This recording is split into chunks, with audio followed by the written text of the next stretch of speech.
Good morning, everyone. Beautiful sunny day here in Michigan. Things happen kind of spur of the moment. I am Paul with Liberty Farms and the Neil Wilson Railway. I talked to my buddy Dennis the other day, and he retired from the mine many years ago, and he has been running a sawmill in the small town of Skandia, and he's been running this sawmill for, oh geez, since before I can even remember, so it's been a while.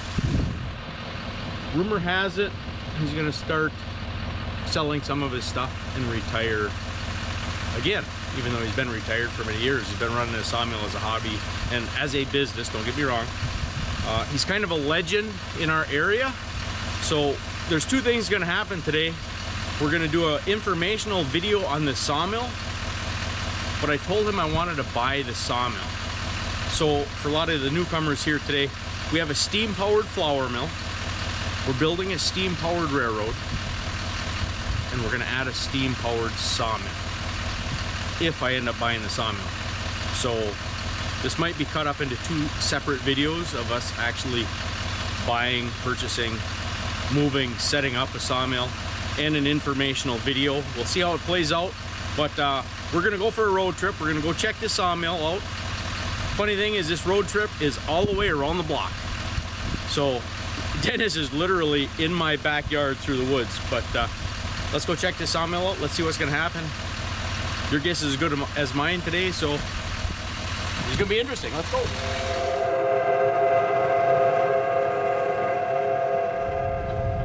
Okay, I mentioned it's around the block. We just left Beckman Road. It's a mile to the intersection. We just pulled out on the highway. I just got up to speed, and we are slowing down to turn into Dennis's. Well, not quite Dennis's, but. All right, we're pulling into Dennis's. That didn't take us long. You're gonna see some cool stuff here. I don't exactly know what year this car is here, but look at the statues, or whatever you want to call it, on the back. Art, junkyard art. Like I said, Dennis is kind of a little legend around here, and this guy knows more than I forgot. And he is into all kinds of stuff.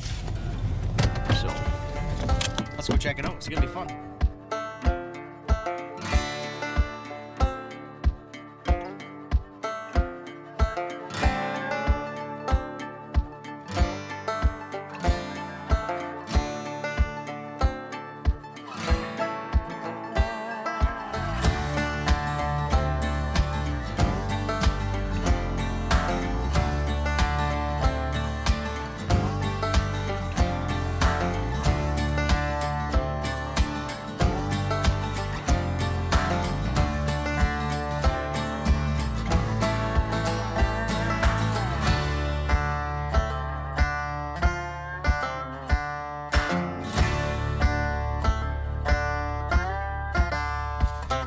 Connecting rod on this thing.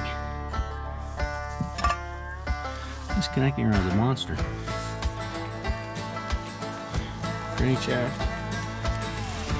Look at the size of this piston. That thing's a beast.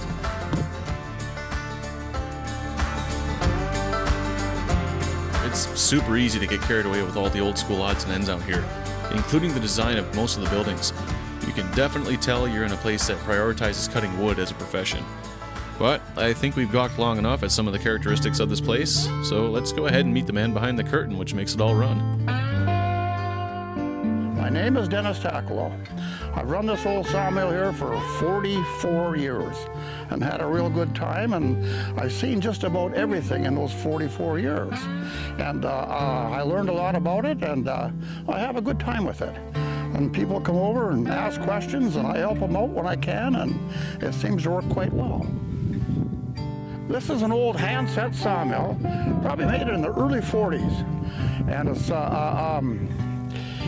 made in Hackettstown, New Jersey. It's an American #1 sawmill. They were real popular back in the day, and there's a lot of them still out there yet. And a little wear and tear here and there, but I got her cutting pretty good, and it seems to work quite well. But after 44 years, it's time to take a little break.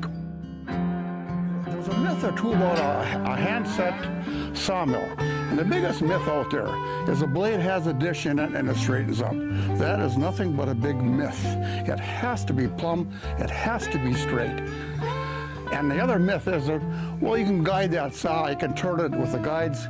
No, not right. The saw must turn loose in the guides. You can't force the saw, otherwise you'll be in trouble.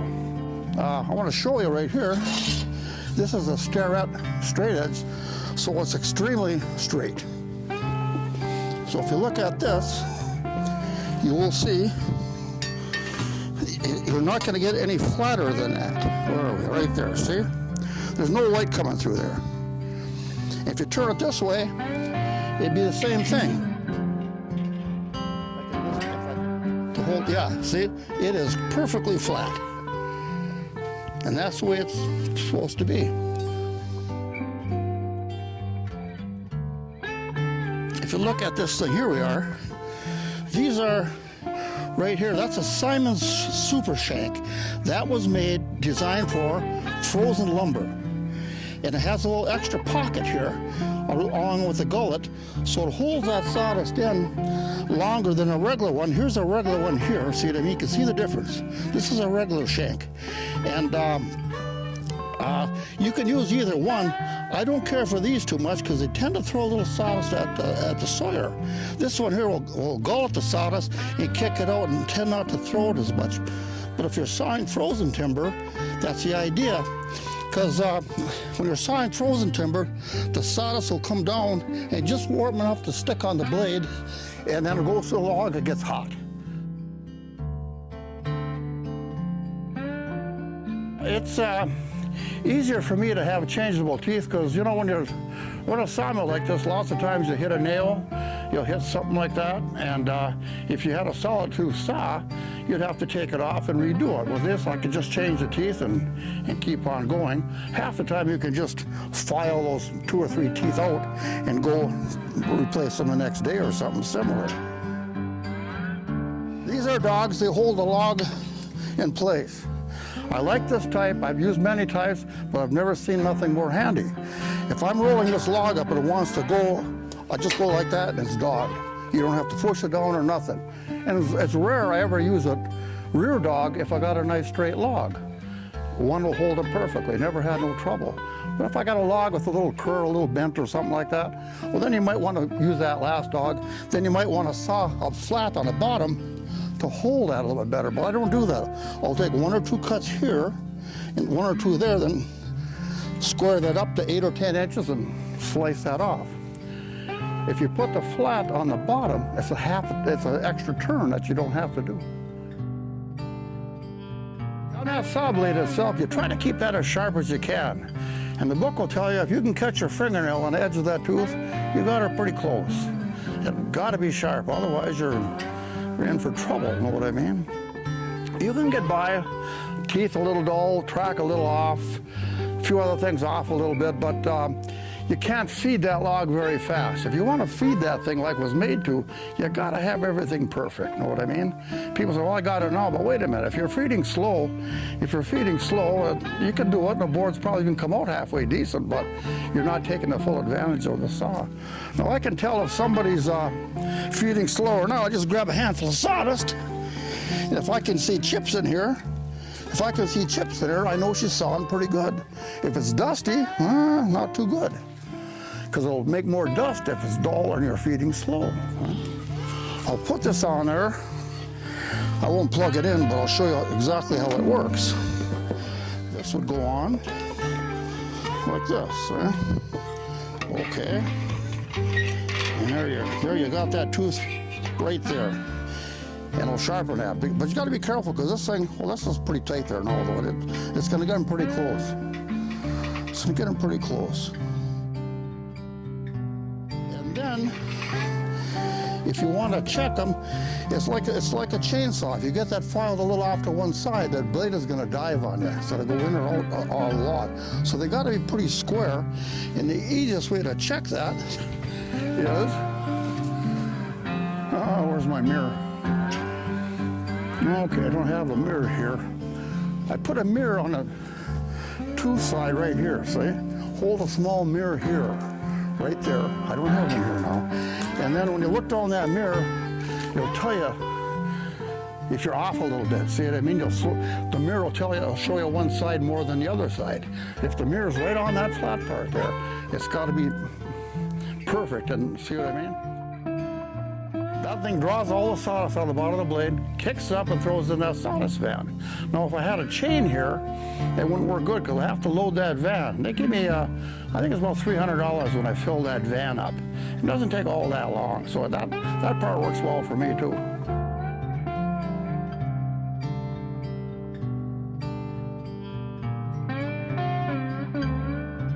Yeah, this is an old Cummins. I think they quit making this model in 1965, but it works good for me. An air compressor on there, and I run a hose over there. If I got a little dirt or sand on the log, I blow it off.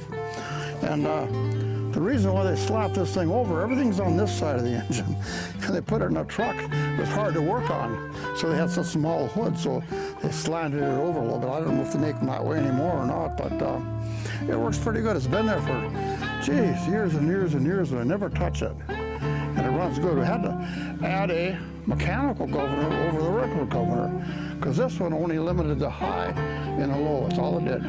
Nothing in between, see? So when I put that mechanical one on there, and it works really good. So I just gotta say, that's accurate. I gotta say something about this here. You know, you take a regular governor and you set this up.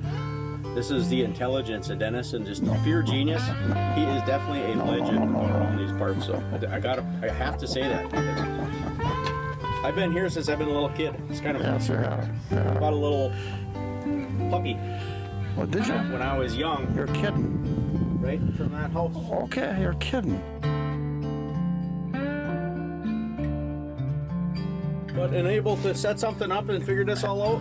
Well, that wasn't that hard. See, that's what I mean. He's a legend. Something like that. Some people couldn't do this today, and he says, "No, it's not hard." But you know, Harley talked about that other guy that saw it. Yep. These things can't have no slop in them at all. Look at that. See, it can't have no slop. Because the governor start to move and it won't move the engine. See what I mean? They got to be just tight, real tight. We drop logs off on here with a forklift. Drop off a cord or two, because I got to roll them up by hand. I do have a log turner there for that winch hanging there, but that sounds pretty good. So we get that couple hours in, and it's time to take a break anyway.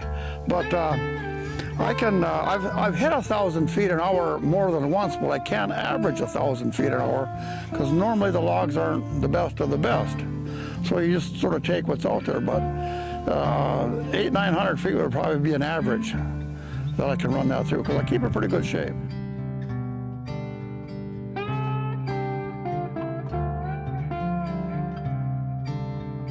You do it a little bit backwards, because if you pull on this lever, the carriage goes forward.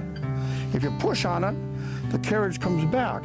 But I think they did that for safety reasons, because if you tripped or something, happen to hit that lever, it's not going to pull you into the saw. It's going to get you away from the darn saw.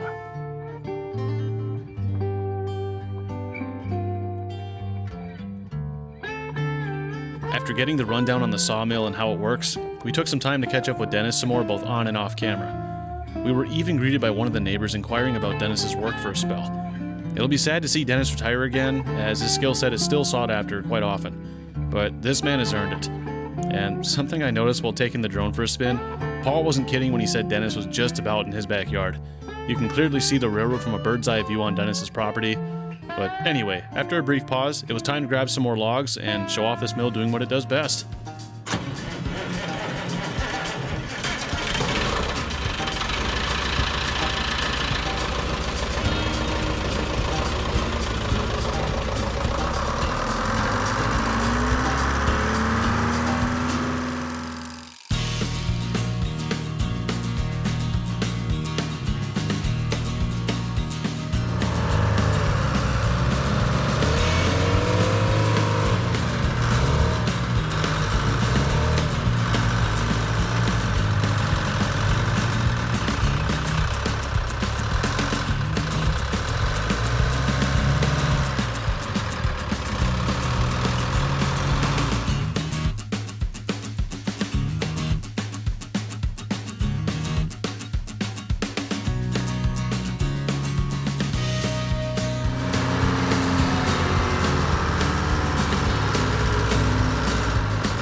boys.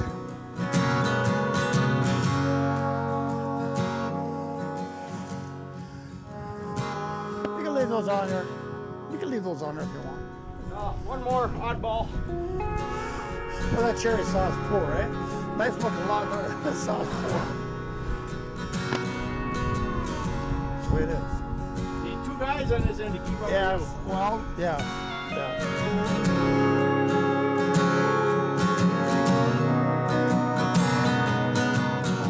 After cutting our last few boards at the sawmill, we took a minute to look back on the work we had done. But it isn't really fair to call it that, as whenever you're among friends and doing something that you love, it never feels like work. Although, Paul wasn't kidding when he said it would take about 2 to 3 people to keep pace on the other end of the mill. Dennis was moving so fast through the lumber we could barely keep up with him, regardless if we were stacking wood or filming. It's easy to see how he can average just under 1,000 feet an hour with the way he has things set up out here. And I gotta say, getting to see this old school sawmill in action for the first time was truly an amazing experience. We don't want to jump the gun on anything just yet, but should the sawmill find its way out to the railroad, I can't guarantee we won't take some time off every now and then just to play with it. But I digress. What we had sought out to do within the course of a day, we managed to accomplish in just a few hours. We took advantage of that extra time to pick Dennis's brain some more and, of course, to inquire about some of the other rarities that are tucked away on his property. Well, I'll explain a few things of order why it's a little stupid. See what I mean? This is a 1222 Eagle tractor made in Appleton, Wisconsin. And this model here is a 12 horsepower. It's the second oldest one known to exist. I hope it is. But it really runs nice and it's fun to play with. Look at that. There's no oil in that crankcase. There's just two greasable connecting rods. That's 1917. And the reason why that radiator is like that is it's cheaper to put it that way and put a fan on here, but if they turned it the other way, you'd lose a little visibility. So they stuck it that way. It looks a little stupid, but they stuck it that way to have better visibility. This is a Rumley oil pull. The company had 32 different models, bought out many tractor manufacturers. But Depression come by and they were all done. I'll explain a few things how it works because it's a little unusual. This is a safety feature right here. See, OSHA would love that. It'll kick your foot out of the spoke so you don't get wrapped up. See? So the exhaust will come out of here and go straight up. And this box here is open on the bottom. There's a radiator in there, but it's cooled with 10-weight motor oil. And they wanted to do that to get that engine temperature up because kerosene is a poor fuel. It has to be warm or hot to burn. It starts on gas, you warm it up, and switch over to kerosene. But the other interesting thing on this one is it has a tank on here just about as big as a fuel tank. So when it's pulling on a field, if it's pulling, it'll suck in 45% water through that kerosene. See what I mean? That's the starting tank there, the little silver one. But it'll suck that much water. People think it's to cool it or make steam. No, it just stopped the knock because kerosene is such a poor fuel. See what I mean? But there again, a lot of farms didn't have gas. This is a 21. So there were still farms that didn't have availability to get gasoline. Most of these old things did run on kerosene. It was cheaper and everybody had kerosene. Okay, that's sort of fun. As much fun as we had at Dennis's, it was sadly time for us to pack up and head on home. Though, I think it's safe to say we will be seeing Dennis again in the near future. But before we bring this video to a close, I'm going to hand things back over to Paul to explain a little further on what his vision is for having a steam-operated sawmill out at the railroad. Well, I hope you enjoyed that day over at Dennis's. Why do I want a sawmill? Well, the sawmill up here was my grandfather's, and I actually grew up around this sawmill when I was a kid. My dad used to cut lumber. It was over in the other field, and the roof fell on it, so it has a bunch of broken parts. So I went out and bought another sawmill, which is this one right here. But kind of the neat thing is if I buy Dennis's sawmill, his sawmill is a complete running sawmill. We measured this pit here that I had built, and his will fit right on here. So we can set Dennis's sawmill up right here, and I'll have 2 complete sawmills for spare parts. Dennis ran his sawmill with an old Port Huron at one time, and my friend Mike now has that Port Huron, and he told me I can bring that up here and run this sawmill. So we're gonna have the steam-powered flour mill, we'll have a steam-powered sawmill, and then we're adding the steam-powered railroad. So You'll get to see what it was like, you know, living 100 years ago with this old American #1 sawmill, 100-year-old flour mill, and a 127-year-old train. So when this is all done, man, this is gonna be a good time, a lot of fun, and I'm excited. One more shout out to all of our members. Thank you very much, and hope you enjoyed that video. Have a great day. We will see you next time.